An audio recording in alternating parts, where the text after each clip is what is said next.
On the Gunther and Seth Rollins match, right? Yeah. Yeah.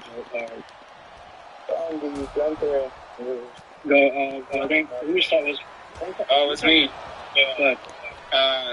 Yeah, so I was saying that Gunther versus Seth Rollins, it was a good match.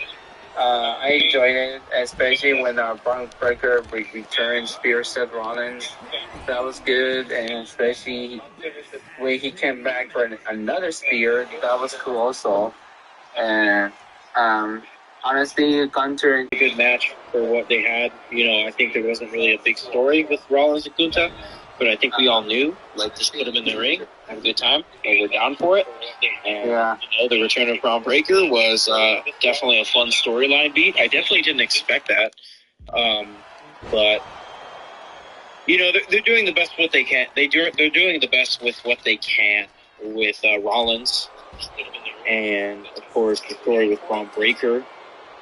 And that Gunther was set to retire Rey Mysterio, but that didn't end up happening. Yeah. I originally got there was somehow going to manage to get the win. Yeah. Wait, 1 second.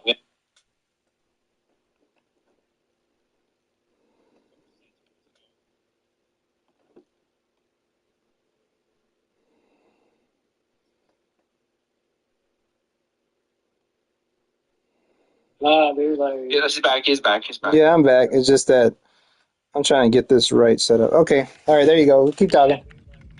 He's back. Yeah. What are we on? Co-main event now? I think, right? Co-main event, Stephanie Bakir versus Liv Morgan for the Women's World Championship. That was a short match. I expected it to be longer, but I had Liv winning, and it happened. Dude, Liv won. I think WWE is scared to have 15+ minute matches with their main event women, which is weird.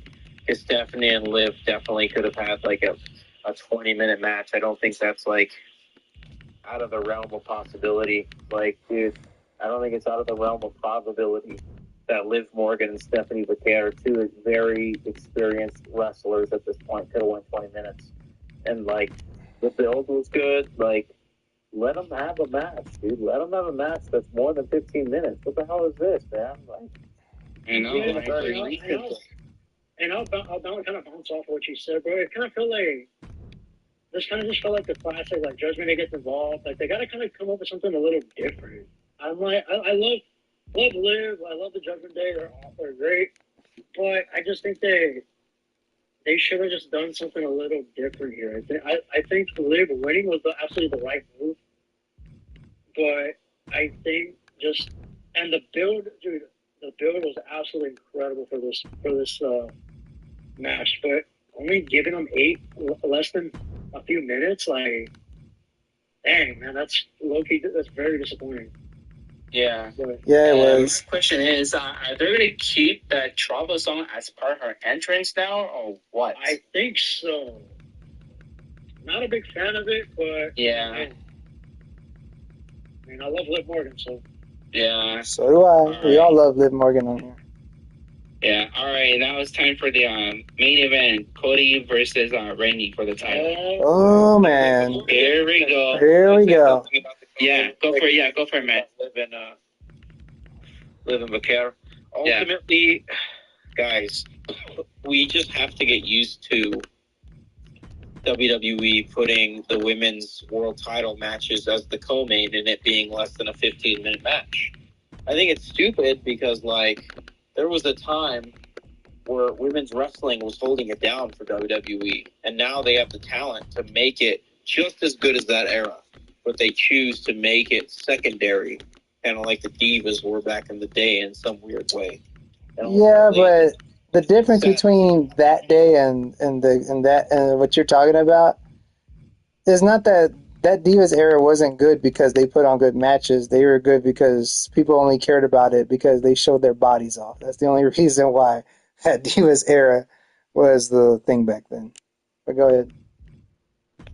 They had good in-ring work. You're talking about Sasha Banks. Oh, I thought you were talking about the Ruthless Aggression era. Never mind. No, bro. I'm talking Oh, okay. The women held it down.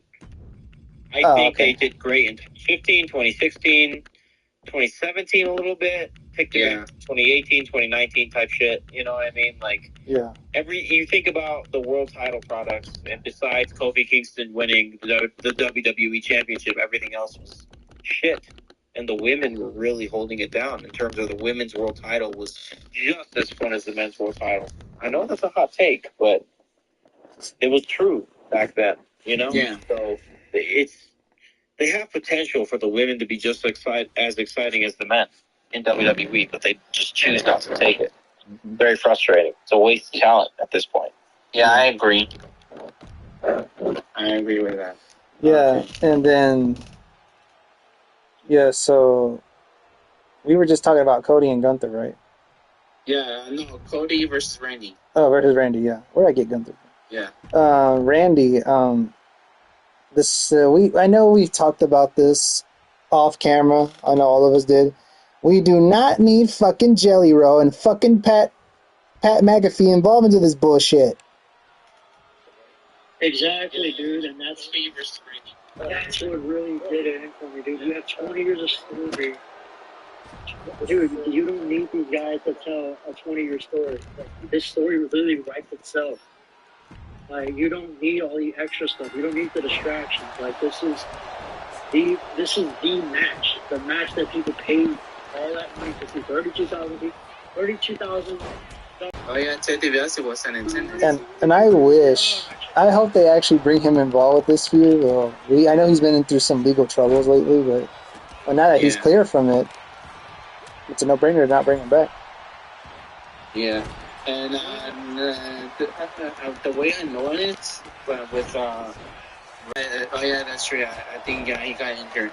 Yeah, and sometimes they wrestle while they're injured, and yeah. Yeah, so, but yeah, no, sorry. The main event, it was okay. I give the main event a 8.6. Yeah, I give it a 8.6 as well. I mean, it could have been done better. Hold that thought, guys. Give me a break right quick.